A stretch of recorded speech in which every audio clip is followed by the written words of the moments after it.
for you guys to hear her wonderful voice. When I first saw DeLores, I heard her voice. I was at a conference or something at church as a teenager, and she was talking on this panel. And I was like, I thought I was watching the radio. I said, her voice is powerful. I said, who is? I said, I think that's Oprah. They got Oprah at Friendship Church in Maslin. That's something else. But ever since, I've just been amazed at her. And then knowing her story now of coming back into this community to serve this community, when she could be doing a lot of other things. So she could be traveling around the world. She still could be doing those things. But God put it in her heart to come serve this community. And she is back here with She Elevates and has been doing wonderful things. She has a new book out and a special little soft character we're going to meet today. And we're going to talk about those things. We also have Tina. You probably know her as Tina Stevens. I know her as Tina Stevens. I believe it is TinaMarie Little now. And we're going to learn about that. She went on a journey to find her biological father. And she has found him, and her life has changed. She's going to be moving from our local community, which we're sad to see her go, but we're going to hear her story today about foster care, the life she lived, and how different it could have been had she met her father sooner. While she was looking for him, he had been looking for her for years, but she didn't know that, and he didn't know she was out there, and she didn't know he was out there, and there's some sadness to the story, but there's definitely victory in the story. So we're excited to talk about that today. We're going to share the broadcast, ladies and gentlemen. Make sure you share this broadcast wherever you're watching from, live or by replay. If you're a replay viewer, type replay in the chat. I'm going to go over here to my Lucas Live media page, and I'm going to share this to my Lucas Tyndale page so that people who know me over there will see this live broadcast. I don't know what you guys are doing now. On Memorial Day, everybody was sitting at home and y'all were ready for a show. And I love that. That was great. Now, Friday, y'all might be back to work. It's later in the week. Y'all finally got back to work. Maybe you're still on vacation. Maybe you don't get up this early and you're watching by replay. But we thank you guys for all of your support. Make sure you share this broadcast. Even if you're watching by replay, you can share the broadcast. So hit that share button, comment in the chat. We always appreciate that. Whether you're watching us by Facebook, LinkedIn, or YouTube, we want to say hello and good morning to all of you. Couple things going on. Shout out to our sponsors. One of our major sponsors is Mentor Stark, and we're shifting the way we do our community spotlight. You guys are going to see that here soon, and more of how we're doing that. We're going to be sharing some things from our Lucas Live Media website, which we recently have developed with a lot of community events. We're also working with community partners to bring more insight, more information, more things to our website to make sure you guys, it's another community calendar. There are some other community calendars. It is not to take away from those. It is another resource. If this is the place you come for information, we want to be able to have what you need here. But we want to make sure people stay connected. There are a lot of things going on in this community. If you have things going on in the community, reach out to us, share those things with us.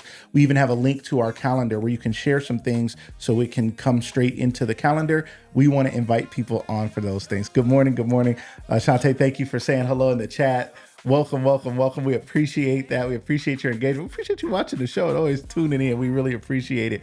All right, so what we're going to do real quick, one thing that we know we have coming up, we're not going to do our full, we'll go over a few things from our community. One thing that is coming up is the African American Festival. It is coming up in July. And there's a group of governors. The group of governors are coming together. Some very important people, some great people in our community who run many of our African American organizations have come together and been planning this for months. It is coming up July 11th. You guys can see the slides there and some of the things that'll be happening. There'll be a resource center, a vendor fair. If you are a vendor and want to put up a vendor table there is a fee for that. But still, the goal is obviously to make more back than you paid for your vendor spot. It's like paying a little booth rent for a day to be out there and celebrate with everybody and get more business or more attention. Or maybe you have a service that your organization provides and you want to be out there. Check that out. There's also going to be a fashion show out there. There's going to be a gospel show. There's going to be Akron's Real Deal will be out there at 5:30 in the evening, right out here at Centennial Plaza, which is right in front of our studio. So we're going to be covering it. We're going to get some content for them. But we'll also be up here in the studio just having a good time, relaxing, and enjoying what's going on right outside of our window. So you guys make sure you stay tuned for that. There are also some other great things going on in our community. Don't forget the All Ability Sports Camp is coming up. If you guys have any interest in that, June 19th and 20th, look out for that, the All Ability Sports Camp. There is another camp going on at the J. Babe Stern Center. We talked about this last week. If you guys want more information, make sure you check that out. You can take a screenshot right now. And then if you press down on that QR code, it'll take you to the website and get you where you want to go. I told you guys, I think that's magic. I don't know how that works. Tikva Hands for Hope has their summer program registering K through 12 students. You guys check them out. That is June 2nd through July 23rd. That's next week. That starts next week. But and I'm not sure if they have spots available, but reach out to them. Tikva has an amazing program, an amazing director. They do some great things. Wonderful, wonderful organization. Make sure you guys check them out. And then the YMCA, if you want to learn more about being a counselors in training program is available to you so that you can learn how to be a summer counselor properly. CPR training and other things are available through that organization. So check them out at the YMCA, ladies and gentlemen. Those things are happening live in our community. There's another event going on tonight. Oh, there's another. Wait, that just popped in my head. I know My Sister's Oil is having their walk this weekend. I don't know where that flyer went and why it's not in my system. Oh, there it is. Here it is. My Sister's Oil is having their 6th annual mental health walk next Saturday starting at 10 a.m. They're going to have yoga, extreme steps, snow cones, bounce houses, prayer table raffle tickets. And my favorite thing is the Fierce Dance workout. I still have not figured out what that is, but I know what extreme step is. And you get to moving and you're doing stuff and it's intense and it's fun. I'm not sure exactly what Fierce Dance workout is. I think it's some kind of battle fight dance, something exciting, something intense, but I'm sure it'll be fun. Shout out to the ladies of My Sister's Oil. If you guys did not see the episode where they were on, go back and watch that. Phenomenal. We had Zanita Hill and Jasmine Gardner were here earlier this week on Memorial Day, and they shared what's going on with My Sister's Oil. They talked about what they're doing in the schools to provide resources for children who need things, as well as many other things they do in the community. We're excited for what they have going on. And there's something going on today. This is the other thing. I don't have the flyer. I should. At the Urban League this evening, 5:30. And Canton Creative is having their open mic night tonight at District 111. Okay. So there are some great things going on in our community. Things are going so fast. One of my goals is to catch it and share it with you. It just comes so fast, but it's happening and we're going to make that happen and make sure you guys stay informed and stay aware. All right, ladies and gentlemen, we are, without any further delay, we're going to bring on our first guest. I told you who she was earlier, and I told you who she was to me. One thing I didn't mention is Miss DeLores Pressley is also someone who has poured into a lot of us, especially, I'm sure a lot of people, a lot of young ladies, but not just young ladies.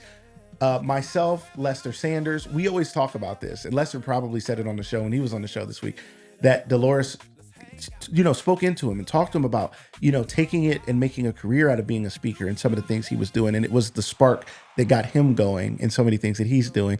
And as I started Lucas Live and doing these things some years ago, and I was just finding my way, DeLores made it a point to make sure I knew who I was. And she always told me, like, you're special and there's a gift there. And I was telling her this morning how much that mattered because we don't always hear it. And some people may look at you and say, I like what you're doing. But to hear it from somebody who's been around the world, traveled, spoke everywhere, been on Oprah, she's done it all, to hear it from her has been very special. So ladies and gentlemen, welcome to the show, Miss DeLores Pressley. How are you this morning? I'm wonderful. How are you? I am wonderful. I am wonderful, wonderful, wonderful. So excited to have you here this morning. To hear more about what you have going on. She has this beautiful little children's book here. Deanna Dares to Dance. Ladies and gentlemen, we're going to learn about Deanna. And Deanna is actually here. If you guys see this cute little face right there, Deanna is here with us today. So Miss DeLores, somebody out there is watching this and they're like, I don't know who that is. I don't know who you are, where you've been. But just in case they don't, can you introduce yourself and tell us who you are and what you do? Absolutely. I'm DeLores Pressley. I love saying that name. I was like Tina Turner. Did you remember when she was getting divorced? I told my husband, I'll see you later, but I got to keep Pressley. Yes, That's such a famous name. Yes. But my whole life goes back to being a little girl, being robbed of everything. My whole life, people would say, DeLores, you can't do this. You can't do that. And that's how Deanna Dares was birthed. Deanna is literally me and the story of my life being a little girl wanting to be a ballerina, and they would not let me do that. They made me sign up for tap dance. But that's okay. Hey, Lucas, I took ballet at age 60. Did you? Dreams don't come with age limits. I love that. I So love yes, that. I did. So basically what I do is I'm a professional speaker. I've Hmm. spoken all over the world, literally all over the world. Hmm. I've had chefs cook for me and just, oh my gosh, coming down the elevator, and the escalator and your name and lights and all that. Yes. And a lot of people probably don't even know that I've done all that Yes. because my background, I was an elementary school teacher. I Hmm. taught elementary school at McGregor, the same school, for 27 Wow. years. But then I was able to retire early. I didn't have to go the whole 30 years. After Hmm. appearing on Oprah, they talk about the Midas touch. It doesn't have anything on the Oprah touch. Really? So then I was able to instantly retire after being called. And once people saw me, for example, I was doing plus size modeling. I'm Hmm. one of the Is that first what you were on? people. Let's rewind back because some people said, "Did she just say she was on Oprah?" She did just say she was on Oprah, and now she's on Lucas Live again. She's been on here before too. You and shout out to Jennifer Gentile who's in the comments. Miss Jenny Can. She said, "I Hey, love Jenny. Dolores. Oh, I love her And I need to back. get a hold of her." I was just talking Yes. about her yesterday. Whatever you need to say to her, you can just type it in the chat. Well, Right. then we'll tell her No, right we now. need to go to get to lunch or something. Okay, she said do lunch. All right, all right. That's what your list of lunch dates is growing. Every time I have guests here, it's growing. Okay, we'll work it out. I need to have you need a little spot here so you can have your meetings and we can all get together. Okay, I love it. She's awesome. Love her. Yeah. Okay. Sorry. So you were on Oprah.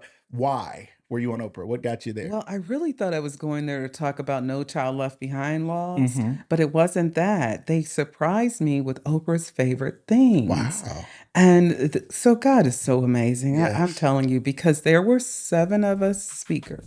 We weren't really speakers, we were there as teachers. Hmm. And they selected one person to be featured on the Today Show, Good Morning America with Oprah. Mm. So we were talking about the favorite things, and I had studied all those No Child Left Behind, and I have almost $30,000 worth of gifts from Oprah to this day. Yes, but that wasn't the thing. I was Hmm. doing plus size modeling at the time. I was teaching. I was Hmm. doing both at the same time. Yeah.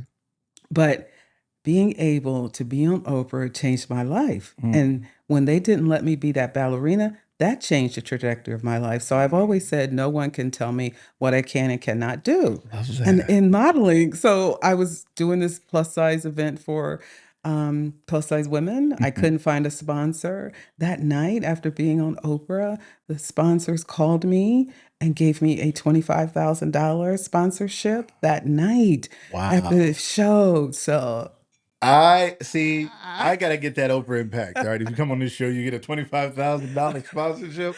I know. So they Incredible. wouldn't even look. I was just trying so hard with this company, but Hmm. yes, it They was came and they just followed through. So you were brought on as one of Oprah's favorite things.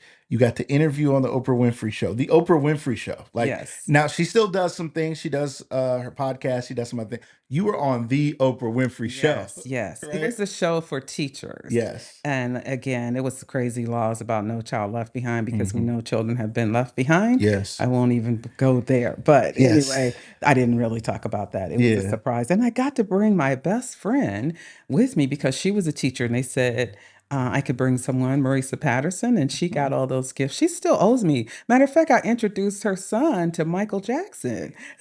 So Wait a minute. Nobody's ever heard this story before. You introduced her son to he Michael was only 5, but he was on stage with Michael Jackson. Brandon, he still talks about that to this day. Brandon. Brandon Patterson, Okay. yes, my godson. He was only 5 years old. He loved Michael Jackson, and he was coming to the Coliseum. And my one of my college roommates sang background Hmm. for Michael Jackson, and so that's how we got him on How cool stage. is that? See, little known facts, ladies and Hmm. gentlemen. She introduced somebody to Michael Jackson. She was on Oprah, and now she's on Lucas Live. I just want to make sure that's clear. I want to draw that little circle and make sure you guys see the connection between those things. Uh-huh. So, a little bit about prior. We're going to talk about She Elevates, but so where did that take you? And this is the power of a moment, right? Being ready, right? Because you went on Mhm. there to talk about No Child Left Behind. If you weren't ready in that moment, and then ready for what it brought afterwards, that would have plenty of people been on Oprah didn't necessarily do any. I mean, you know what I mean? Mhm. Like they weren't necessarily ready for the moment. So talk to us about where that led to. What was your next move after that? So you have to be prepared. That's number one. Yes. And a lot of people don't. And I talk to people about speaking and being a professional speaking. speaker. You know, being Mm-hmm. speaker, that's going to be a speaker, but you Yes. have to be prepared. If you want to be a professional speaker, Mm-hmm. then it's a whole different light. And Yes. so just really went from being a teacher, retiring instantly, doing programs for women, plus size women, Mm-hmm. traveling all over the world. And then felt that God spoke to me and told me that he wanted me to start something for young girls. And Lucas, I cried. And I really cried because you think about I was being paid top dollar. I was going to have to work for free. In the nonprofit world, yes. Yes, but you know, you have to be obedient. I So, mean, okay, first of all, you don't have to be obedient. well, It's a lot of people not being that's true. obedient. You That's don't true. have to be obedient, and you could gain the world. I mean, you could have still been doing fine. And God is gracious. He might have been like, "Well, I know you didn't quite go left. You went a little bit left, but it wasn't that bad because you still were doing something positive, right?"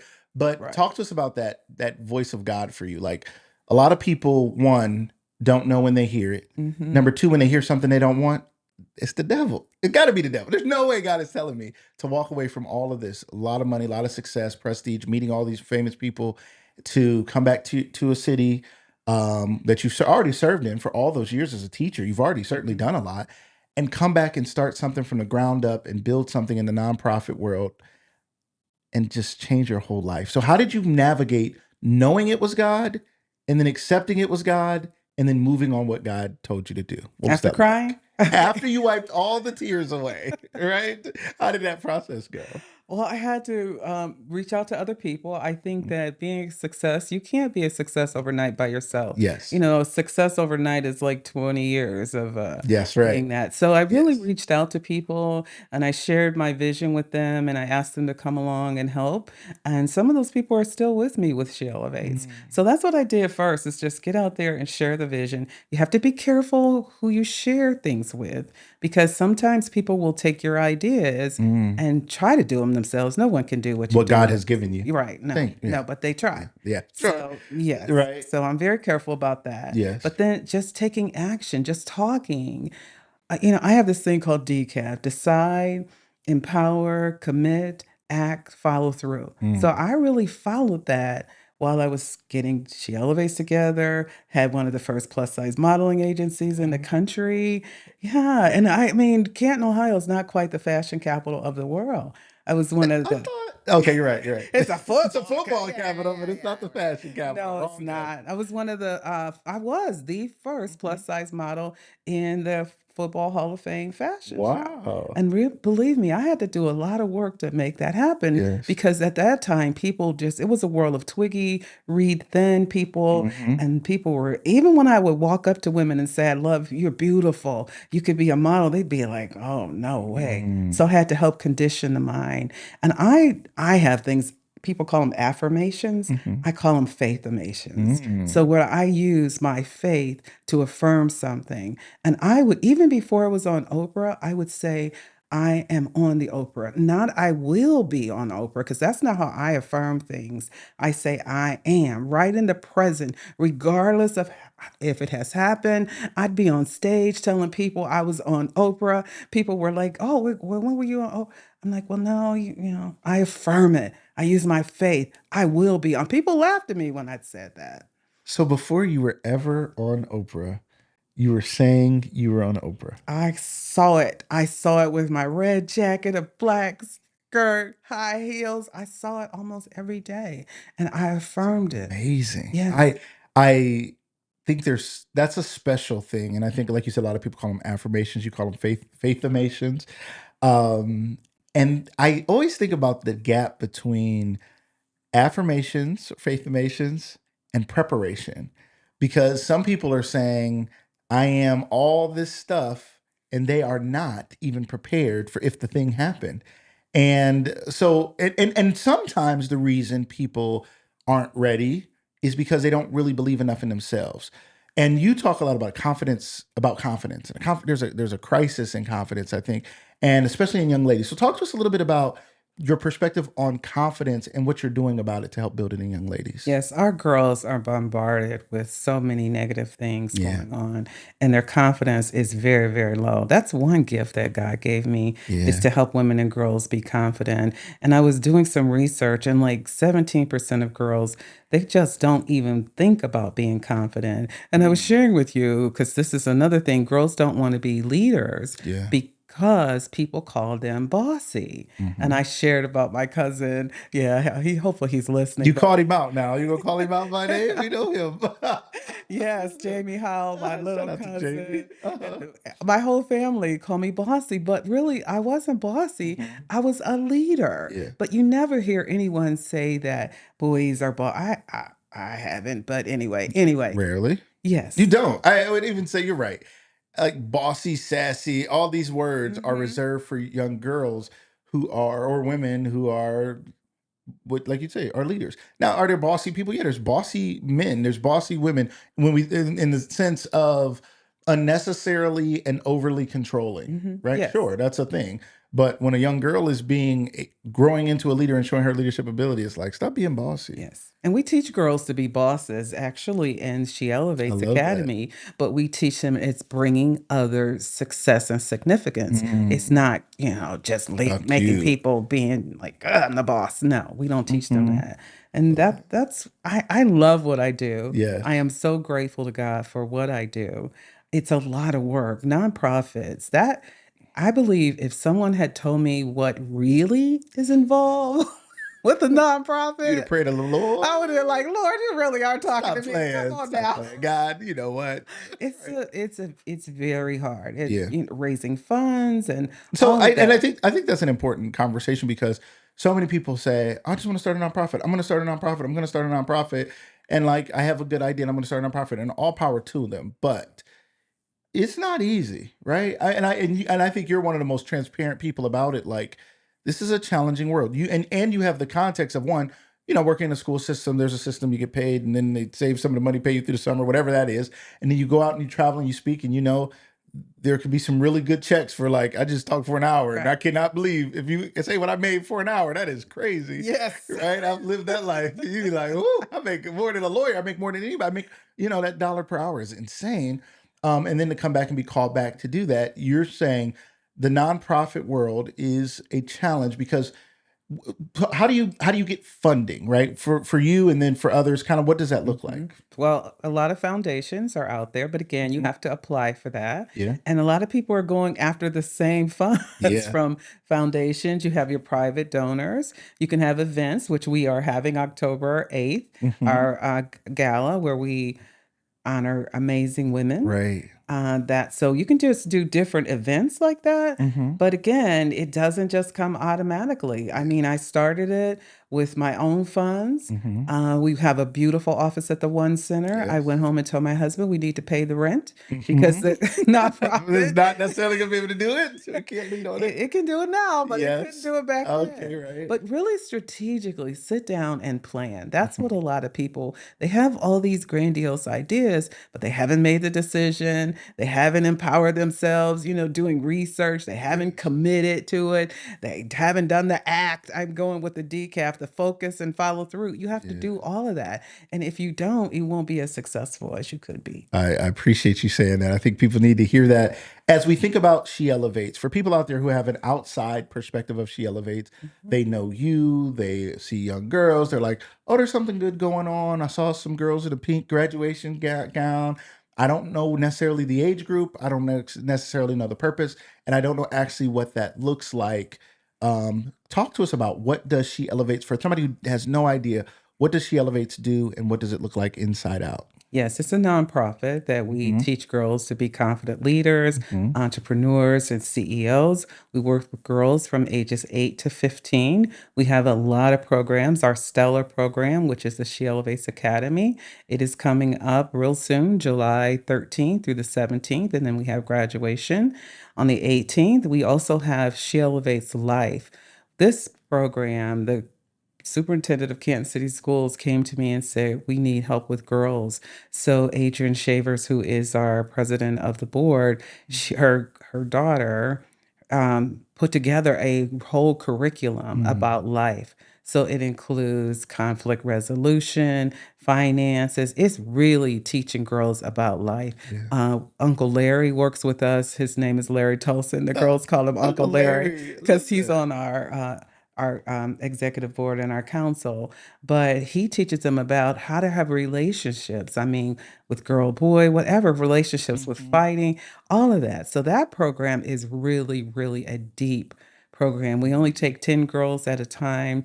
We love to bring it to school systems. I know schools funds can be challenging right now, but we can also help try to find funds. Yeah. We just finished it. We did a partnership with Enrichment. We did the Sheila Base Life there recently. They just graduated. We had it at our office, but it's truly life changing. And I'm not just saying that. Yeah. One of the little girls, we first started off, and we were at a school that girls had behavior problems. Mhm. And well, I'm pretty strict. All my students know that I don't. Mhm. You Miss don't Presley play. don't See, Miss play. Presley don't play. But then Right. they love me. My colleagues are like, you don't play with those students, but then they love you. They But it's because they need that. They know you yes. care. If you don't play and you take the time, They know you care. Yes. and that's what's so important. So I care about the students. And I just, like I said, and I need to tell you the rest of the program. So Mhm. we also have mentoring programs, and we're always looking for women to help mentor Mhm. because you need role models. I believe everyone should have a sponsor, a Yeah. coach, and a mentor. I think, and a lot of people aren't real familiar with sponsor, but a sponsor is someone who speaks your name when you're not in the room. They say really great things about you when you're not there. Yeah. But just girls need mentoring. They need help, and we need help at She Elevates. So if there's someone out there and you like girls, you like helping, we need you at She Elevates. I love that. And I remember you said that I think it was season one of Lucas Live. Dolores was one of my guests, and I was so honored. I was so new, and I was like, "Hey," I was like, "I hope she come on." She's been on Oprah. I don't know if she's gonna do it. She's like, "Of course, I'll be on." And you talked about that. I'll never forget that because I'd never heard that. I'd never heard the term sponsor. You said everybody needs those three things, and I was like, I never thought about that, and how powerful it is. And now and for those of us who are in positions to be sponsors now, who can go in rooms and say people's names, is something I'm very conscious of. When I'm in rooms, I'm thinking there's other people out there that nobody knows of, and I should say their name. And I'm in this meeting, and as meetings go, everybody's saying the same people that they've always said. They're like, "Well, call that person. That person can do it." My name comes up in things, and I'm probably somebody who's thought of as the person who can do a thing. And there's times when they call me, and I say, "Well, have you thought about someone so they could do that too?" Just because there's opportunity, there's enough for everybody, and it matters that we actually share those things. So let's talk a little bit about the book here. You shared a little bit about it, Deanna Dares, and if you don't mind, I'm gonna grab Deanna because I want to hold Oh, it yes, right that's here for you Deanna. guys to see. Look at little That's Deanna. me. That's Who me. makes a little character? She dances and she's doing ballet. She can do flips. Look at that. Why did your daughter have one of these on her bed? My daughter loves stuffed animals to this day. My daughter's 16. She's about to be 17. And her whole life, she was probably 10. And my wife was like, all right, enough with the stuffed animals because she has them everywhere. My wife's like, all right, can we get rid of some of these stuffed animals? My daughter's like, nope, keeping them, keeping them, keeping them. But talk to us about a little more about this. You shared a little bit about this as we started. The book. Why the book? What is the book about? And then tell us just a little more about our little character Right. here, Deanna. Deanna is me. Yes. Deanna is actually, I had wanted to adopt a little girl, and her Hmm. name was going to be Deanna. So that's where I got that name. It didn't happen, but Yeah, that's where Deanna it's came from. beautiful. And my best friend that I talked about before, we were getting ready for the dance troupe. They wouldn't let me take ballet. This book talks about bullying because the kids were bullying me. And if you see there, it's probably hard to see, but I Hmm. have a tap dance shoe on the cover, and I Uh-huh. also have a ball, Uh, ballet slipper uh-huh. on there Right. because I ended up doing both. But it gives confidence. The people Right. that read this book, not only children, grown women have said Mm. that that book has helped change their lives because we can't pay attention to the naysayers. Yeah. These people, I say hello, goodbye, see you later. I Yeah, gotta go. I'm still gonna be successful. I'm I still gonna really do don't it. listen to that. I Yeah. really don't. Were And you always confident? I pretty much was. And Hmm. it's ironic that my mother made sure that I was confident. She'd tell me because I was taller than the boys and stand straight. But ironically, my mother didn't have a lot of confidence. Mm. So I think she wanted to make sure that I would be confident. Yeah, So that's where it came from. But there are a lot of people who don't have mothers like mine who yeah, say that. So you have to sometimes talk to yourself yeah. and read, listen, take action. I guess I can't say the action thing enough because I could have talked about She Elevates. You're right. I did talk about writing that book for about 10 years, but You did it. You did bottom it. line, You I got did it it. done. You got it done. Yes, and Yes. I'm getting ready to write a series. So it might be Deanna Dares to face the bully, Deanna Dares Mm. to eat healthy, all the different things that I think we should teach children. So my next book, I'm going to start working on that this summer for sure. I love that. I'm excited. And we talked one day, and I think one day you guys may see an animated series. You never know where Deanna might go. I can see Yes. Deanna coming to life. Uh, it's a beautiful thing. It's a powerful thing, and it's a way to speak back to young girls that are now in the position that you were in. And with She Elevates in general, I think what you're doing is a special niche space. Like you said, there's a lot of organizations doing a lot of things for young people, and good, right? Yep, There's so many young absolutely. people that need it, and there's Yes. more than we can even serve.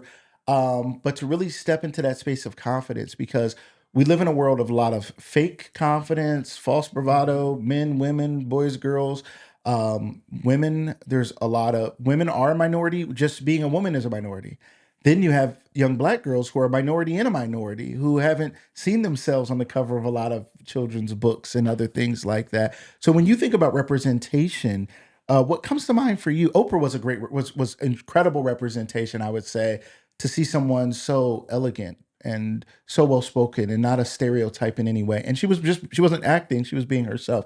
What do you think that does for young girls to see role models and people who they can truly look up to who look like them? It is so important for them to see people who look like them. Yeah. And even like when I taught at McGregor, that's kind of how I got on Oprah Mm, because yeah. my very first day of teaching, a little boy said, when they told me you were colored, I passed out. And he literally hit the floor in my classroom because he had never had a black teacher. But then, and I went fighting. I really didn't want to go to McGregor, but I Hmm. loved it there Yeah. because I ended up helping children, black children who had never seen anyone. Yeah. So that is a prime example of they need to see role models. They need to see these people. My background, people, your background doesn't matter. My dad was a gambler. I mean, I didn't come from like this Where did big you grow? rich Did you grow up in family. Canton? I did Okay, right you probably here. grew up. Girls probably with my grandfather. So there's out there gambling. Probably. No, I'm sure they were because he was I gambling. know, but it doesn't matter Uh-huh. about your background. Yes. It's where you're going. Yes. And confidence, you're not really born with confidence, Hmm. but it can be inbred in you and you can use Yes. it. And someone who is confident, they don't let like boys talk them any kind of way. That's what we tell our girls. Yeah.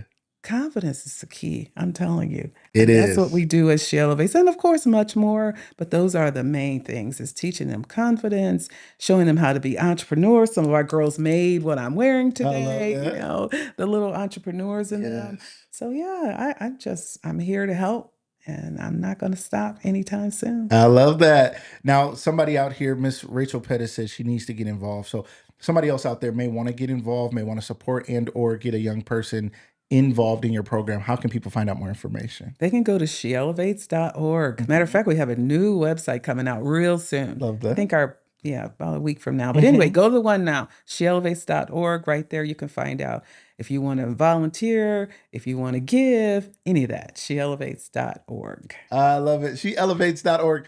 Ladies and gentlemen, this was Miss DeLores Pressley. You guys go to SheElevates.org.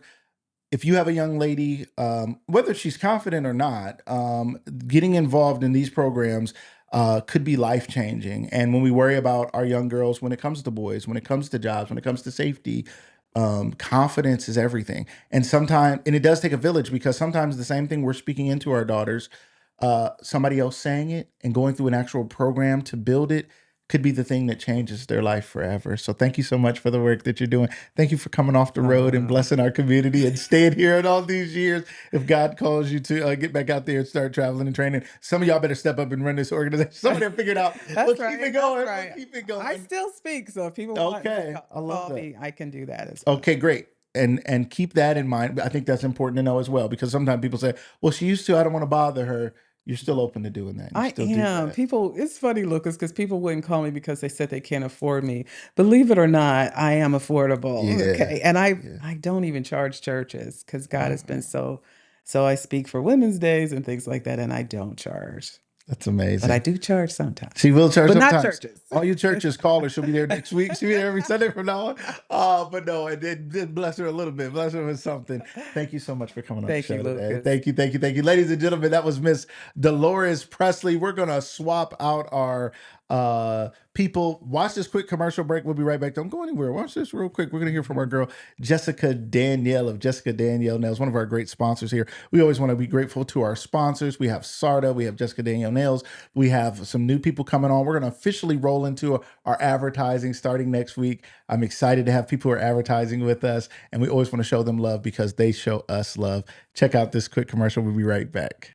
So this comment is from the last video that I just posted talking about how to get a $25 pedicure with one of our trainees that includes gel polish. So in order to do that, you would go to our website, which I will put it in the comments for the link, and you would book with a trainee. You know it's a trainee because it has their name and then it has dash trainee right next to it. So that's how you know that they're a trainee. And then you would book the express pedicure to get the $25 pedicure. They also have other pedicures that are at lower prices because they are learning how to do those too. But to get the $25 express pedicure, that's what you would want to book, is the express pedicure. And we're at NC Nail Lounge, located in North Canton on South Main Street. But I will put the address and the booking link in the comments of this video.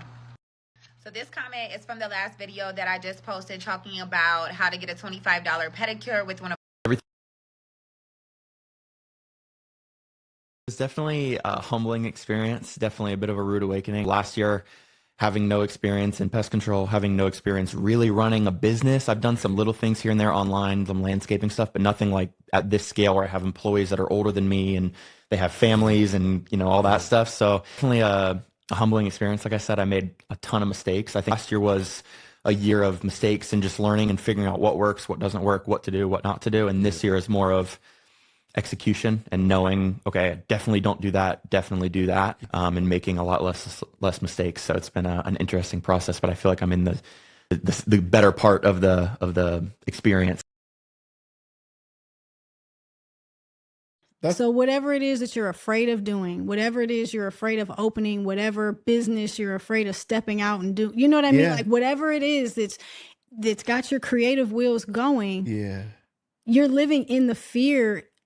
Your fear is got you trapped. Wow. So when you talk about who was the old, was it Jason? Was it Jakey Jake back then? What's crazy is, you see, I channeled, like I said, channel the energy. Jakey Jake. That. Yes. When I was ripping and running the game, which a rated R game for many, many years, or a couple decades, whenever I did something whenever I did something I wasn't supposed to do. All right, ladies and gentlemen, thank you for watching that quick commercial from our girl Jessica Danielle. We want to spotlight. She has a lot of great nail techs. Other than her, she still does it. But make sure you guys check her out. Reach out to her. You can follow her on all social medias at Jessica Danielle. And now she has the NC Nail Lounge in North Canton. So make sure you guys check that out. And Jessica Danielle, the nail bar, over there on Fulton. So make sure you guys check that out. Look her up. Shout out to her for that special segment. And then you guys saw a little bit of the best of Lucas Live. Thank you guys for hanging out with us. Our second guest here today. Now, I know her as Tina Stevens, but we're going to learn a little bit more because there's a name change in the mix, in the works. And we're going to learn about that today. Hear her story. It is powerful. So buckle up, ladies and gentlemen. Lean in if you're at work or you're busy or you're in between things. You don't want to miss this. Don't go anywhere. And if you haven't shared this broadcast yet, hit that share button and share it with somebody, or send it to your family group chat and say, I think this is something we may want to listen to. We may want to hear a story of coming from foster care and living a life that was challenging, but then finding her biological father and how that's changed her life. And now she is moving out of the state and reconnecting with family, and her life is changing right now in front of us. Ladies and gentlemen, welcome to the show, Miss Tina Stevens, or is it Tina Little? Talk to us. Hello, how are you? Hi, how are you? How are you? How are you? How are you? I'm wonderful. I'm wonderful. My first name is TinaMarie. My last name is Dula Little now. So yes. TinaMarie Dula Little. Yes. Well, welcome to the show. Thank you. I can't wait to hear more about your story.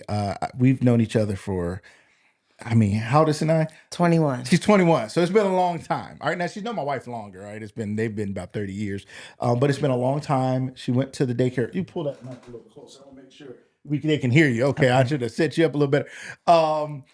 I've known you, and you did share a little bit with me. I was fortunate. I believe that you were, that you shared with me a little bit about your story and kind of what had gone on in your life one day at the daycare because you were dealing with a challenging situation. And you were probably saying, my car not working today isn't the most challenging thing I've dealt with. I've been through a lot in my life, and you started opening up, and I was amazed. Like, wow, you were just a parent who was engaged and involved and seemed like everything was good. I didn't know you had come through so much adversity to even be where you were.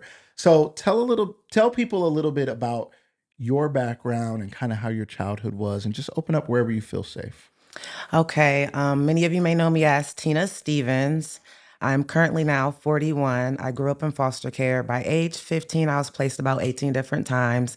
Um, it was very challenging. There was a lot of trauma, just a lot of different Now, things. let me slow you down. I'm gonna back you up there. You said by what age you were placed 18 different times. By age 15. So people and for people who don't know that, like, right, we're talking about moved from home to home, Yes. brought into a place thinking, I mean, maybe I'll be here for a long time. Maybe I'll be here forever. Maybe I'll be here for 10 minutes. I don't know. 18 times Yes. you were in a home, out of a home, into another home, out of a home. And a lot of times I wasn't even able to take my old baggage. So a lot of times when I would hear my name on the announcement speaker at school, I already knew I wasn't going back to that home. So I would just wait in the office for my caseworker. Then I go to the new place. Wow. That's something I don't think most people could even wrap their mind around. So placed 18 different times. I'm sorry, continue. So yes, I dealt with some different traumas, of course, as we all deal with traumas, and we all got a story, we all got a past. But anything you can think of, I've been there, I've experienced it, I've tried it from being the honor roll student to being the student with the GPA 0.001 because I just got tired of being bullied so much, or just trying to figure out and navigate through life was very challenging. But I'm here and I'm still going, and I'm so grateful for the opportunities. That's incredible. And so what was it like? What do you think? So let's talk about your parents. Okay. So what did you know? Did you start in your home, two-parent home, two-car garage, white picket fence, and then something changed? Never. I was in foster care from 4 months old until 18. I was never adopted. I even aged out of foster care. And I didn't meet my biological mom until 26. Until you were 26? Until I was 26 years old. And then, she'd be around, and then, we'd have 5 years and we have to re-find her again. What was that like? Let's rewind. When you found her, what was that like? And what was her story or answer to? I'm guessing. Did you look at her and say, "Why did you leave me? Why did you let me go? Did you?" Well, I learned very early on that my mom had 5 kids by the time she was 20, and her story was a story in itself. As far as her mom not really being a mom and sort of getting her involved in the street life and different things like that at a very young age. She got pregnant with me at 13 and had me at 14. Wow. And I'm the second oldest. So initially, just growing up, I can't be mad at a kid. That was a child. Wow. You know what I mean? That should have had better direction. When you were growing up, was that information shared with you through the foster care system? Did you have any idea who your mother was, where your mother was? No. She was a teen mom? Did you know any of Not that? at all. I didn't know anything. I went through counseling, different things like that. And once I turned 18 and I was able to get my records back, then that's when, I was able to get, different things I've gone through, experiences, a name for my mom, besides things that I was being told, an actual name on paper, so I could start my search. And so what did you know about when you were in foster care? Did you know that you had a mom and dad out there? What was the story you were told? What did you know about either parent? As far as my mom, I was just told, she was on drugs. I was born in the 80s, so we already know what time of season that was. And as far as my dad, I actually was told he had passed away. Your dad, at what point in your life did you realize that your dad was still out there? And what was that process like? You shared a lot of this with us on social media. And I know I was mesmerized. I was like, wait, what? And wait, you hear about people looking for their biological families and stuff on TV on a special or something. Somebody did a documentary after it was done. You were in real time starting to say, I'm trying to figure this thing out. I'm doing this thing. Talk to us about what sparked that. Because why are you looking for a dead man? What made you look for him? Well, what all started it was about this past October, I'm on the phone, I'm talking with my mom, and I'm just like, Mom, if my dad signed my birth certificate, his name was on there and you signed it, where did Stevens even come from? This was this past October. Neither one of their names. So I'm 40 at the time, but didn't turn 41 till November. So something just finally was like, Mom, what's up with that? And she's like, oh, baby, I just put that on there. So in that moment, I'll never forget it. I was at my oldest daughter's house, and I had to get a weighted blanket put on me. I had I don't know if you call it out of body experience or what. I just felt like a piece of me had left because for so many years, being younger, being a child in the system, my name didn't mean anything. So once I aged out, I tried so hard to make sure my name meant something. TinaMarie Stevens, I'm giving back. I'm in my community. I'm trying to be a phenomenal mom. Yes. My medical assistant school, my STNA, my nursing, my construction, my barber, my hair license, my nonprofit for kids in foster care, my TSK enterprise. It's all under TinaMarie Stevens. Even my 8-year-old has my last name, Stevens. So that was very hurtful to work and try and find an identity through all those years and come to find out that's not even who I am. So long story short, immediately once I came out of that, I emailed the Karamo show immediately. I said, I'm not claiming anybody else without a DNA test. So I shared my story with the Karamo show. My sister was nice enough and she was the only person I could compare my DNA with to begin finding out who I am, to be honest. So that ended up coming back positive. So how did you know this sister? Where did she come from? Well, my sister, Monica, we were placed twice in the foster care system. Once when we were You were placed together? Yes. Twice? Okay. So once when we were about 6 or 7. And then again, I didn't see her until about 14, 15. But knew she was out there. But I knew she was out there. So I know I had this sister. Yes. But the truth of the matter is the house that was hit was like a trap house, if I can keep it clean. Right. And it was multiple young ladies underage. It was multiple babies. So at that point at 40, I didn't know who I really was related to or what was really going on. I just know before I leave this earth, it was some inner work that I needed to do within me. So I said, I love my community, but I got to put a pause on that because there's some healing that I got to do with the little girl inside of me so I can continue to pour from my cup. Love that. So, and that's what I did. I just started pouring into me to figure me out. So I did the Karamo show. I ordered an ancestry kit. I got my results. I spit in the little vial and shipped it in. And March 30th of this year, I had a hit. I had a hit and I was able to find my biological dad. It's 2026. Yes. It is May 29th, 2026. March was 2 months ago. March was 2 months ago. This just happened 2 months ago? This just happened 2 months ago. Yes. I don't know that I realized that. I remember you talking about when did you start talking about finding your biological family and things like that? Was it a couple of years ago? Was it a year ago? When was that? I've always been on the search for them. Okay. But once I found my mom, that was sort of done and depleted. But I always would ask, like, Mom, I just don't feel like my dad is dead. I don't feel it inside of me. You know what I mean? And she's like, well, honey, all I know is he was in a pretty bad shootout and nobody ever seen him again. Nobody ever. And coming to find out when I did my ancestry, I got a hit back on a little and they all sort of gathered around. Did that mean anything though? You got a hit back on the last name Little. Yes. It meant everything to me because at this point in time. Did you know, okay, so the DNA test said Little is your father's last name. How did you know Little meant anything? Well, my dad signed my birth certificate. With the name Little? With the name Little. Okay. So you knew the name Little already. Okay, got it. Yep. And so then you get a hit back that said what? What does that look like? Most of us have never been through this process. So we have no idea what in the world. I don't even know how the DNA thing works. Do you get a printout? Is it on a computer? Do they sit down with you, meet with you? What was that like? Well, actually what it is you put in your order ancestry.com and they mail you a valve. It's all sealed up and you have to spit, in it to do a saliva sample. Yeah. Spit in it, seal it back up, mail it back in. All that is covered. It's free. It's all within the cost. And it actually was on sale for only $30 because it was around New Year's. So I was able to grab it on sale. And then Mother's Day was on sale for $32. Father's Day, I'm sure. But back to my story. So I spit in my valve and I mailed it back. And it said it would take 6 to 8 weeks. So once it comes back, you sort of set it up on your phone. And whatever DNA comes back, anybody in your family connected to your DNA comes back. So I went from having nobody to hundreds and thousands of family members all over the place. And then to come to find out, My historical favorite moment of me finding out was when I got a hit from the doula side of my family. And the little background of that, it was a Caucasian man or a European man. He had 2,000 acres. He fell in love with his indigenous slave. So it wasn't until his wife died that he married this woman. So when he passed away, he left the 2,000 acres to her. And then when she passed away, she left the 2,000 acres to her children, not her heirs and descendants. And that's my fourth great grandmother.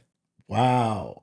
So I'm excited. Is this land still in the family? What's it? Yes, it's all over the Carolinas. It's Do you have to have family living on this land? Yes. Wow. Yes. For Mother's Day, I wanted to treat myself and meet my family. So I went to the Carolinas, and some of you seen my live when I was like, oh, I'm about an hour out.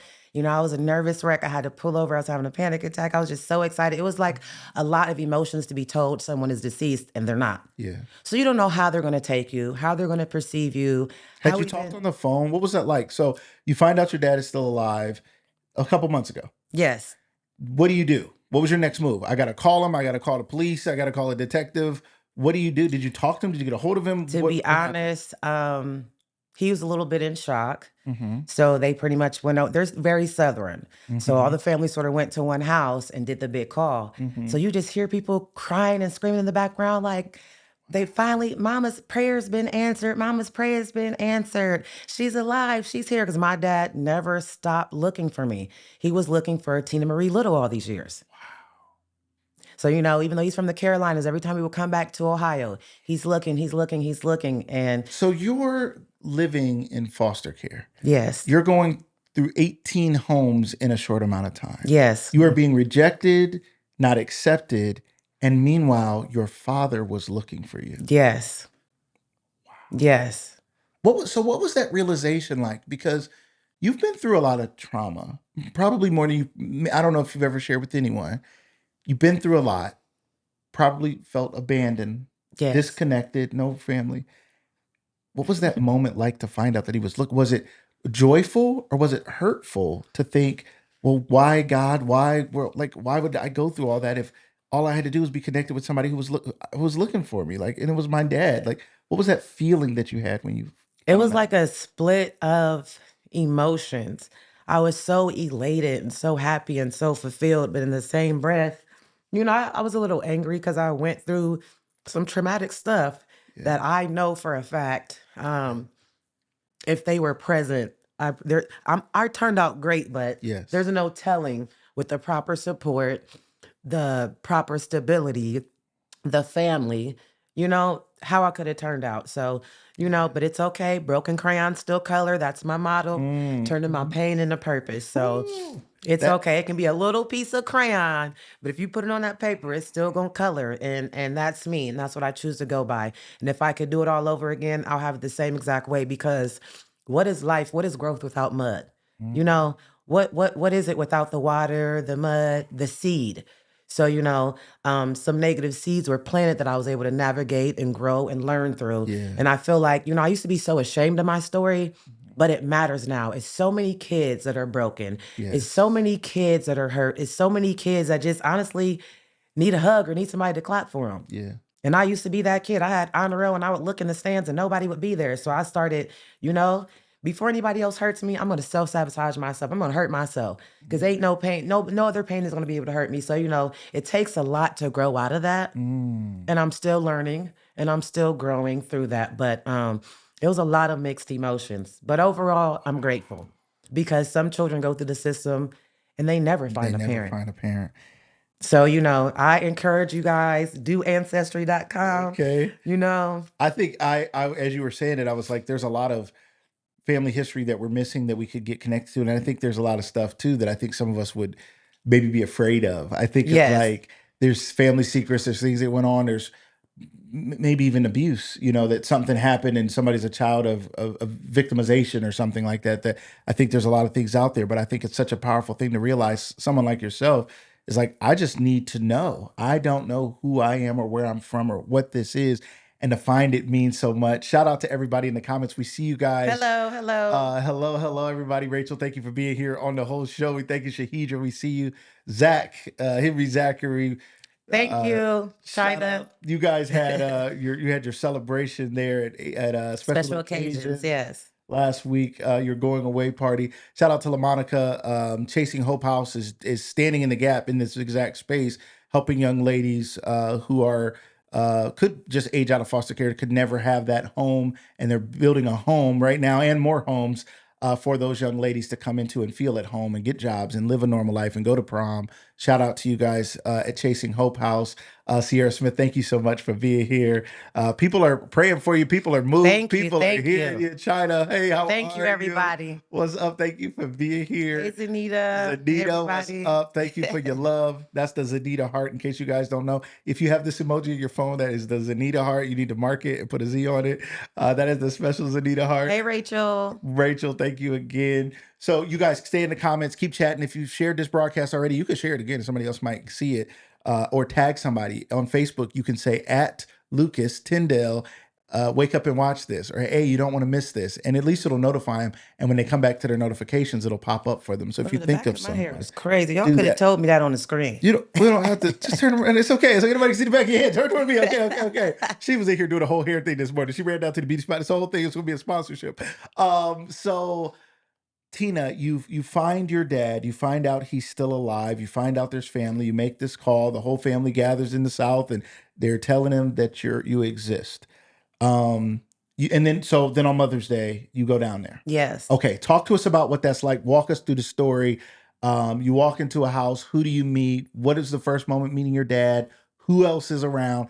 Take your time, but talk to us about what was that like? Okay, well, I'm driving on the freeway. Hands are sweaty. I had to pull over, get myself collected and together.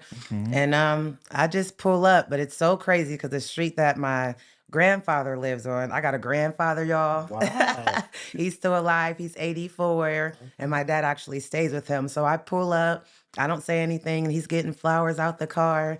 And he's just looking at the ground. He never really looks up, and he's like, man, you look just like Derek. And I'm like, no, sir, I'm just in the area, trying to trick him. He's like, you can't trick me.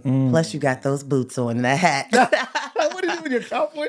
Yeah, I have my cowboy Is that just boots in and my you? hat. Where'd that come from? It's You just just love in that? me. I just wear You them. didn't even know. You didn't know that was a part of who you are. Uh-huh. So, yes. So he's like, does your dad know you're here yet? I'm like, no. He's like, don't go in the house yet. I want to go and get him. I'm not going to tell him nothing, granddaughter. So my granddad, he was just so loving. And it was a nice little one-on-one moment for us.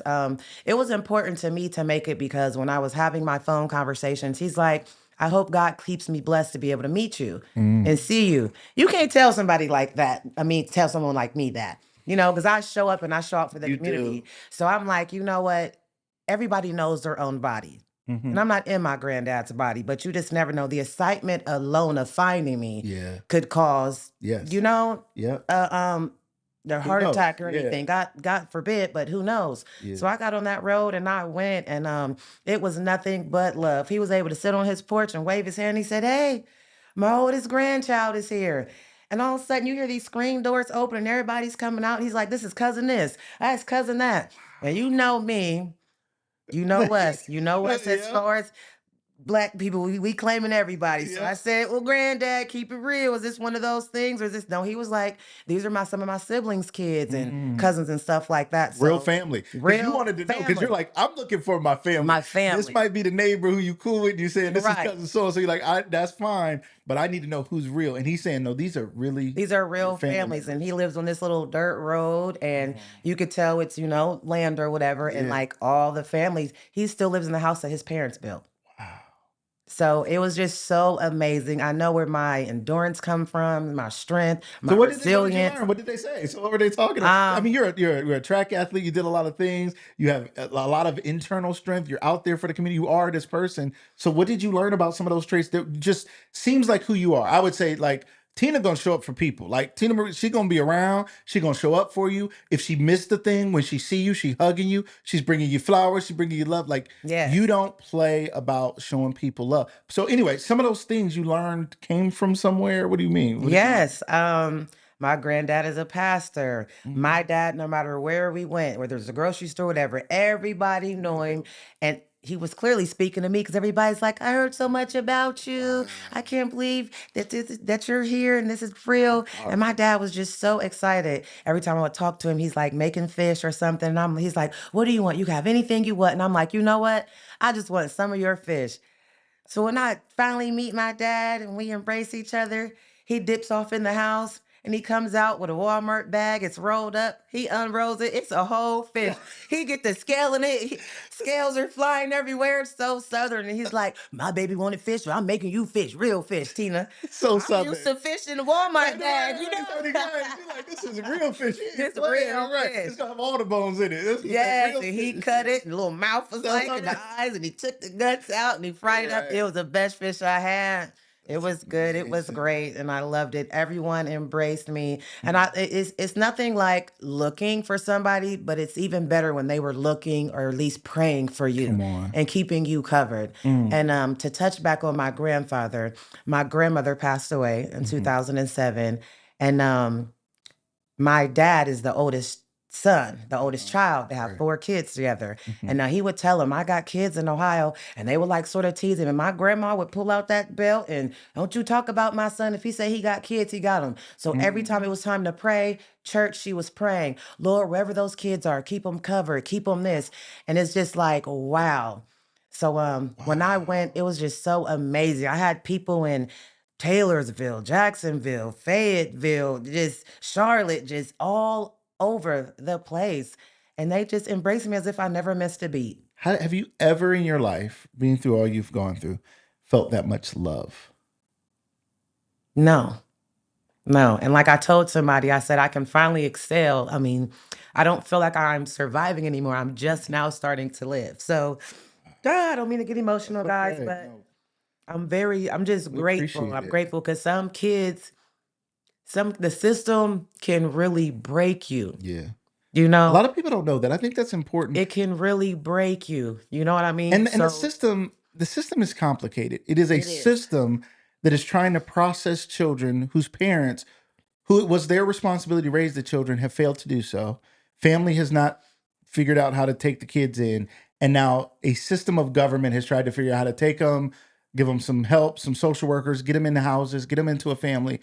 Not able to certainly vet all the families fully. I mean, there's some processes they have to go through to become foster families, but there's a lot of great ones, but there's a lot of bad stories out there that people don't even know. My wife went through a lot. Man. You went through a lot. Yes. Talk to us a little bit about that system a little bit. Maybe just your thoughts. I don't know. And then this is not to speak down on the system for anybody out there who's involved in this system. You may be a social worker who's doing wonderful work. You may work at the county and doing wonderful work. But what was the system like to you? What's your perspective on this overall system of children moving, foster care, trying to find your parents, maybe not finding your parents, telling me your dad's dead? What thoughts do you have on that? Respectfully, the system is a system.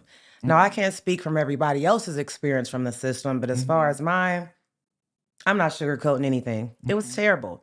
Wow. I only had one good placement, which was my last placement. I'm not going to say every home beat me, every home starved me, every home, but all in all, when I look at it in a bubble as a system, you know, my experience just wasn't good. You just named some things. You said, I'm not going to say that every home beat me, every home starved me. You must be saying that because some homes did. Yes. Is that true? Yes, it is true. It's very much true. And like I tell people, you know you're a good foster parent if those kids come back. If they don't come back, then you've messed up somewhere along the line. So first and foremost, I would like to thank those that are doing right and moving right and moving with the right heart. And those that, you know, are in it for the money, I understand. But understand we all grow up. We didn't ask to be here either. And you didn't do those classes for nothing. So just understand the marks that you are creating. You know what I mean? Understand the scars you're creating so that way you don't create adults that end up bleeding and leaking on people that didn't actually hurt or harm them. I've been locked in basements. I've been told you got to sleep with my husband and you're not eating tonight. I've slept at bus stops. I've ran away. I was the captain of AWOL. You know, I'm always leaving. If I don't like it, I'm leaving. You know, You know, I was put on medication before. You know, I was a foster child that read my foster care rights. At 13, I didn't have to take that medicine. You know, so, you know, sometimes a caseworker will look at me as being rebellious, but I was just trying to find myself, and I didn't feel a improper chemical imbalance will help me with that. You know, that's not doing anything for me besides keeping me like a zombie state of mind, you know? Yes. So, And I want to touch on something you said, and we don't have to get deep into it, but I want to acknowledge that you said it and say how much it hurts to hear something like that. If you don't sleep with my husband, you're not going to eat. That was a quote that I can't imagine any person hearing, let alone a child hearing that. Like, what does that even mean? And a child's my sleep with your what does that even mean? How do you even process? Like, do you feel in the moment? Did you understand what she was saying? Were you an adult before you look back? Like, what was said to me? Like, how do you even process that?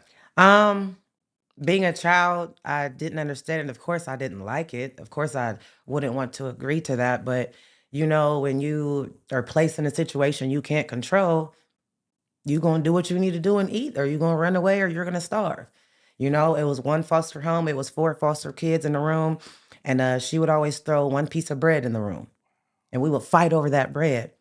So, you know, finally the lunch lady was like, Tina, I don't mean to bother you, but honey, what is going on? And sometimes it's no point of telling because you don't know if the next home is going to be worse than the previous one. So you just keep it all in. So I was like, you know what? I don't want to talk about it. Can I just wipe down the tables and be able to have the leftover food that all the kids sit on the table that we don't want, we don't want, we don't want, you know? And they was like, you know what? You don't got to say too much, but that's the deal. So I told my foster siblings, I told that book bag, I said, look, I got the stash. I got the stuff, food, right. you know? And I told them, I said, you know, when she throws that bread today, we're going to fight hard and loud. I said, but don't nobody eat nothing or y'all going to have to fight me. Just open the wrapper and drop the food on the ground. Just open the wrapper in the room and drop it. And you have to make that noise, you know, because if they hear that wrapper, they're going to know there's we're going to get in trouble. here that we're not supposed to have. Thank you. You got it. So they were treating you worse than they. If somebody treated dogs like that, that would be wrong. And this is not. You're not talking about 50 years ago. Oh right? no, this is my life. This is my story. Life. This was going on in. Were you in Stark County? This actual particular home, no, I was not. I was in Franklin County for this. But you were in Ohio. Home. But I was in Ohio. And this is a reality. And that was my reality. Yes. My wife, who so many people know and love, and so many things, has been through some very tough things as well in foster homes that people don't know about, and she doesn't always share. And she's overcome a lot of stuff, but people just don't know. They have no idea. Yeah. So we would open those wrappers and I would take the paper from the wrappers and put them in the pages of my books. Yeah. You know, the foster parent ain't seeing if you're doing no homework. Right. Then I would just go to school and open my book and go like that and re-up. Wow. Get ready to do it again the next day. Wow. But yes. Tina, I don't know. I know you're leaving, but that doesn't mean you won't have internet and a computer or something. Because I think this conversation is a conversation that needs to continue. I think there's a lot of people who need to continue to hear what you have to share, changing lives and saving lives with the things that you're sharing, the things that you're doing. What's next for you? You're headed out of town. For people who don't know, where's this story going right now? Well, prior to me finding out my family in March, I had already started a move process. So I'll be moving this Sunday. And I just want a new, fresh start, a new name, a new, fresh start. Again, I'm not perfect. I'm still healing daily in my process and my walk of life, but you know, I'm ready for the change. I'm excited. So it'll be summer break. So I would like to once I get moved and everything and settled, I would like to go back to the Carolinas and, you know, spend a month or two, get my indigenous card and, you know, figure out where I need to go. My aunt was the only female in the family for 47 years. So I broke that. It's me and my 2 girls now. So they're so loving and so inviting. It's just crazy. You live a life begging to be seen, wanted, and loved, but instead you're constantly rejected and abandoned and just trying to understand why, you know? I mean, respectfully, none of us asked to be here. So, you know, you just got to figure it out. But to be where I am now, I love it. I love where I'm at now. I'm at peace. with where I'm at. I'm happy. I'm genuinely happy. Like nothing can even get me upset anymore. If you owe me money, keep it. If you got beef, it's with yourself. Yes, I love it. You I know, love it. It's over now. I'm just ready for whatever is in store for me in my Yes. future and for my kids. Before my biggest fear was dying because I'm alive and I see the lack thereof support with my children. But now There's a family. I'm okay with that. Yeah. God forbid, because I don't want my Yes. story to be over. But you have a family. But you know, I have family now. I have family and my own family, not a family I can be family today and not tomorrow. Or you know what I mean? Yeah. I got a family that shows up. I got a family that calls me. My aunt had to tell me like, hey, I know you're used to doing it on your own, but you have family now, and this is what family does. So even though I have them, it's still an adjustment. Mhm. I'm still learning how to let my guard down a little bit Mhm. and work on my trust, you know, Yeah. and just navigate through it all. I love it. And I appreciate you guys. Thanks for having me We on. love you. Shout out to Corinne. We made Yes, it. yes, yes. Shout out to you guys. To everybody out there who has thrived maybe through the foster care system and the foster families who've done a great job. But shout out to all those who survived the system and what is going on out there. Thank you guys so much who were here with us today, watching the show, those who were in the comments. I'm so grateful for your transparency and coming and sharing your story. We wish you well. We're sad to see you go, but we're so happy for the reason you're leaving. This Sunday, you're headed out. Yeah, this Sunday I leave out. So if anybody has any calls or would like to bless me with any monetary donations, Great you can hit my idea. Cash App, money sign, all caps, IYNAS.